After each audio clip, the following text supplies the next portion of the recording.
Et si demain le bois s'invitait partout dans nos intérieurs, même là où on ne l'attendait pas? Bonjour Cécilia. Bonjour Delphine. Alors, on peut citer un exemple des vitres qui pourraient être faites de bois. Oui, parce que le bois ne cesse de se réinventer, vous l'avez dit en introduction, avec un objectif en particulier qui est dans la tête de tous les chercheurs du secteur aujourd'hui, rendre le bois transparent. Eh bien, ils y sont arrivés.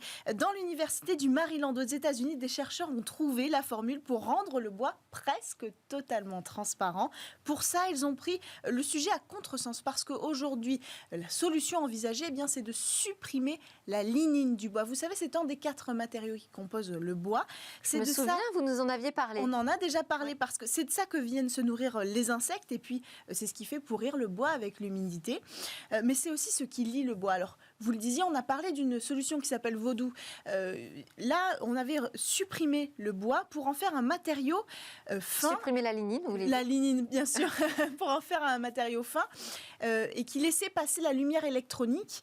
On pouvait même en faire une tablette tactile de ces planches de bois. Eh bien ici, on n'a pas supprimé la lignine et pourtant 90% de la lumière va traverser le bois. Alors, quelle est l'astuce?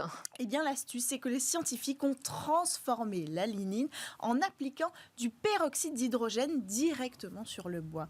C'est comme si on appliquait en fait une couche de vernis. Vous allez le voir sur les images. Ensuite, il n'y a plus qu'à attendre que la nature fasse son œuvre. Alors, quand je dis la nature, je veux dire bien sûr en réalité la lumière du soleil. Précisément, ce sont ces rayons ultraviolets qui vont activer le peroxyde d'hydrogène. Et il faut quand même attendre 1 heure. Et vous allez le voir sur les images, on va voir petit à petit se transformer. Ces lamelles, elles vont devenir complètement blanches. Ça y est, vous le voyez. Alors, progressivement, bien sûr, on l'a dit, c'est à peu près 1 heure. Mais en réalité, c'est qu'une illusion, cette couleur blanche. Ensuite, il y a une dernière étape. Il faut tremper les lames de bois dans l'éthanol, pardon, je vais y arriver, pour le nettoyer, bien sûr, de tous ces produits et remplir encore une fois les pores avec de l'époxy transparent pour lisser tout ça. Donc, ça fait quand même beaucoup de processus chimiques. Oui, c'est vrai. Alors pourtant, selon les chercheurs, c'est quand même une méthode propre. Surtout, il y a moins de déchets avec cette technique, avec la technique de suppression de la lignine. Par contre, cette approche, comme on le voit sur les images, elle laisse entendre quand même une application sur des lamelles assez fines de bois, ce qui réduit assez pour moi le champ d'application, mais elle a un véritable intérêt quand même, c'est que le bois ainsi produit s'est révélé 50 fois plus résistant que le bois qui serait produit avec l'autre méthode qu'on a citée tout à l'heure, mais aussi plus solide et plus léger que le verre. Et ça, c'est pas négligeable. Et toujours selon les chercheurs, ce serait aussi, ça apporterait aussi ce matériau, une fois transformé, une meilleure isolation. C'est-à-dire que c'est une idée fixe, mais donc on peut imaginer des vitres en bois. On y revient. On peut imaginer des vitres en bois, exactement. Pourquoi pas les fenêtres ou alors sur le toit, vous savez, pour remplacer les Velux. En fait, il y a beaucoup de champs d'application, des cloisons en bois aussi, à condition qu'on arrive aussi à augmenter l'épaisseur. Je garde ce petit bémol quand même sur cette technologie.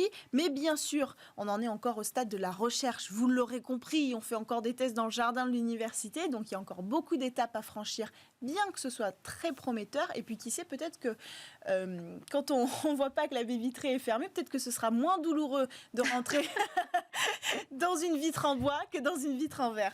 Peut-être. Donc c'est prometteur. Je n'avais pas pensé à cet avantage-là également. Oui. Merci beaucoup Cécilia Sévry pour ces découvertes que l'on fait avec vous tous les jours autour d'innovations qui pourraient changer notre quotidien. Et merci à tous de nous avoir suivis. J'espère que vous aurez apprécié comme moi ces nouvelles informations autour du passeport de santé qui semble commencer à se déployer et puis de ces hackers qui nous alertent aujourd'hui sur les phénomènes de cybercriminalité.